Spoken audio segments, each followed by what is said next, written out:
Bienvenue à toutes et à tous dans Instruire, Promouvoir, Innover, une émission qui vous propose chaque mois de mettre en relief l'un des projets du Fonds Le Lièvre. Ici, rappelons que l'objectif de ce fonds est d'initier des actions de soutien et de financement dans les domaines du patrimoine, de l'éducation et de la santé et que chacune de ces émissions est portée par la voix de son fondateur, du fondateur de ce fonds, Michel Le Lièvre. Bonjour. Bonjour à tous. Alors Michel Le Lièvre, l'émission d'aujourd'hui porte sur un projet au nom charmant. Il s'agit du Logis des enfants, un cabinet de curiosité spécialement créé à leur intention et ceci dans un endroit tout à fait remarquable puisqu'il s'agit du château de Chambord. Alors pour nous en parler, nous avons le plaisir d'accueillir la directrice de la communication de la marque et du mécénat du domaine national de Chambord, Cécile de Saint-Venant. Bonjour. Bonjour. Alors Cécile de Saint-Venant, cette réalisation est remarquable, tout comme votre parcours. Diplômée de philosophie, vous êtes depuis 2013 la directrice de la communication de la marque et du mécénat du domaine national de Chambord. En 2017, vous remportez le trophée Les femmes de l'économie. Et à cette occasion, vous invitez toutes les femmes à sortir de leur zone de confort pour se fixer des objectifs qui peuvent paraître inatteignables de prime abord. C'est vos mots, je vous cite. Alors Cécilie de Saint-Venant, pour commencer cette émission et avant d'évoquer ce logis des enfants du château de Chambord, j'ai envie de vous poser la question suivante. Quel est l'objectif auquel vous travaillez actuellement et que vous êtes sur le point d'atteindre ? Alors, je ne sais pas répondre à cette question. C'est une excellente question. J'ai plusieurs objectifs. J'en ai un personnel qui est inavouable, en fait, puisqu'il est encore secret. Donc, je peux pas vous le révéler à l'antenne. Et le deuxième objectif que je me suis fixé, qui je crois est atteignable, depuis quelques années, j'ai une équipe qui s'est renforcée autour de moi. C'était pas le cas en 2017, j'étais quand même plus jeune. Aujourd'hui, j'ai 40 ans et je dois dire que ça fait 10 ans que je suis à Chambord et aujourd'hui, j'ai envie d'aider les personnes qui m'entourent à se fixer des objectifs inatteignables.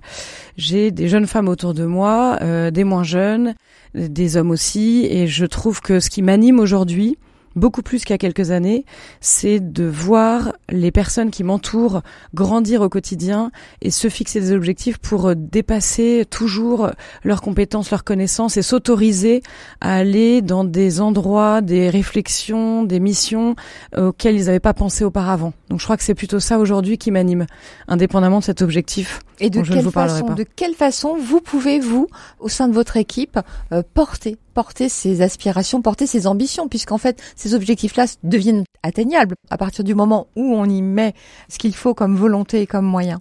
Je crois que c'est un accompagnement au quotidien, d'encouragement, de valorisation, de dynamique aussi, parce qu'on apprend toujours avec les autres. Donc moi, j'aime vraiment apprendre.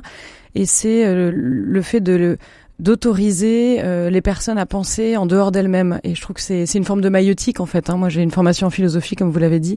Cette façon qu'avait Socrate d'accoucher les esprits, très modestement à mon niveau, c'est quelque chose que j'aime faire autour de moi, mais j'aime aussi que les autres le fassent avec moi. Donc c'est un exercice, c'est un dialogue en fait. C'est vraiment le dialogue, je pense, où c'est en parlant qu'on fait des choses. Et je trouve que c'est la notion de mots et de dialogue est très très importante pour se développer. Et primordial.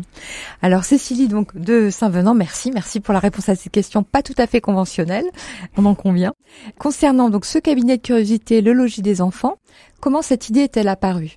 Alors en 2019, on a célébré les 500 ans de Chambord et on avait monté pour l'occasion de façon ponctuelle des cabinets de curiosité pour les enfants, qui était vraiment sur le thème de la découverte de Chambord, au niveau architectural, au niveau de la personne de François Ier, voilà. Et il s'est trouvé que c'était donc ponctuel pour une durée restreinte. On a trouvé ça dommage et donc grâce à l'aide de partenaires et de mécènes comme Monsieur Le Lièvre, on a réussi à remonter un logis des enfants qui n'est donc plus un cabinet de découverte puisque c'est un espace du 2e étage du donjon de Chambord qui est maintenant réservé aux jeunes enfants. Donc il a ce site particulier, qui s'adresse aux enfants dès l'âge de 3 ans. Et dans le domaine culturel, notamment dans les châteaux, on constate que souvent les activités pour les enfants, ça commence à partir de 6-8 ans, voire 8 ans, mais en dessous, les 2-3 ans, c'est quand même plus difficile. Et donc souvent, on se rend compte que les familles vont ailleurs et commencent à venir visiter les monuments plus tard, quand les enfants sont plus grands. Et on s'est dit que l'équipe en charge des actions éducatives, notamment Virginie Berdal, à laquelle je rends hommage aujourd'hui, qui est chargée de recherche à Chambord, qui a conçu le projet, parce que c'est un projet conçu en interne, s'est dit il faut commencer à expliquer des choses aux enfants bien en amont. Bien en amont. Et puis alors, donc ça signifie peut-être que si une famille de 3 enfants ou plus vient visiter le château, les tout petits ont quand même un espace privilégié où ils peuvent vivre des choses, des expériences, pendant que les plus grands sont peut-être à même de découvrir la pierre d'une façon un peu plus conventionnelle. Exactement, c'est tout à fait ça. C'est vraiment, ça commence à 3 ans et puis ça va jusqu'à 12-14 ans. Je pense que même les ados peuvent vivre des expériences. Il y a énormément de choses à vivre dans cet espace. Au niveau sensoriel, au niveau de l'apprentissage, la pédagogie, des jeux, une cabane, des costumes, des énigmes sur les matériaux une matériothèque, il y a tous les matériaux qui ont servi à construire le monument. Donc c'est extrêmement diversifié et pensé par une équipe de pédagogues qui sont spécialisés dans vraiment la découverte du patrimoine. Et alors, vous accueillez combien d'enfants sur chaque session? Enfin, je veux dire, cette découverte, ce parcours-là dure combien de temps au logis des enfants? C'est une très bonne question puisque ça me donne l'occasion de rappeler que Chambord est gratuit pour les moins de 26 ans. Donc, quand vous venez à Chambord, les enfants sont invités. C'est le cas dans plusieurs monuments de public qui dépendent de l'État français. Et il se trouve que le logis des enfants est intégré dans le parcours de visite. Pour nous, c'est pas un billet séparé. Donc, on peut pas comptabiliser le nombre d'enfants qui viennent en temps et en heure, même si on a une petite idée. C'est évidemment un lieu qui attire beaucoup. Mais pour nous, c'est un lieu qui est intégré à la visite globale de Chambord. Donc, je ne peux pas répondre précisément à cette question. Et c'est tant mieux.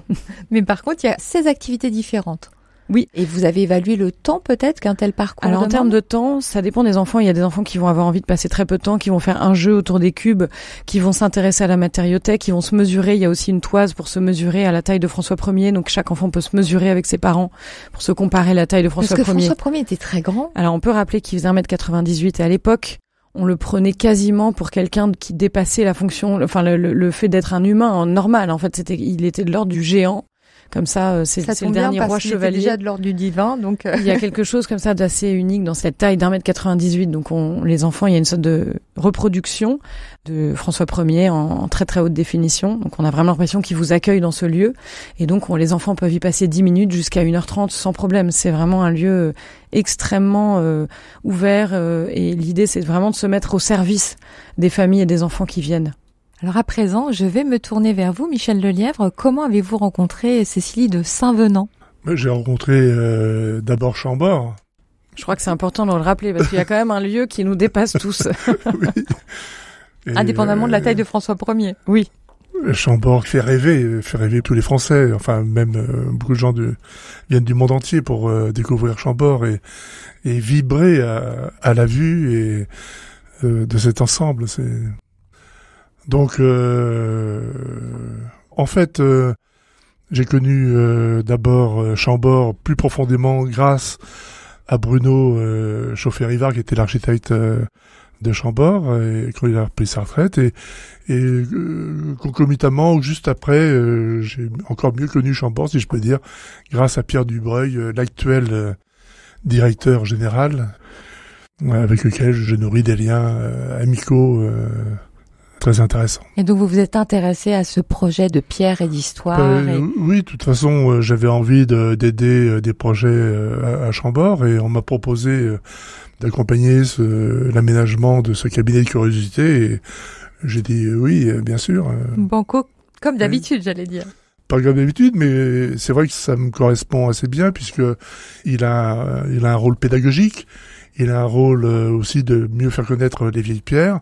Il s'adresse aux enfants, donc oui, tout ça, ça me convient bien. Parfait. Eh bien, Michel Lelièvre, Cécilie de Saint-Venant, une fois n'est pas coutume, là, le mot de la fin sera celui de Michel Lelièvre, puisque nous arrivons à la fin de cette émission. Donc, merci à vous deux pour ce moment d'échange. Merci beaucoup. Merci Cécilie. Quant à vous, chers auditeurs, juste avant de nous quitter, je vous rappelle que vous pouvez réécouter le podcast de cette émission sur notre site internet à la page Instruire, promouvoir, innover les projets du Fonds Lelièvre et je vous donne rendez-vous le mois prochain pour évoquer un autre des projets du Fonds Lelièvre.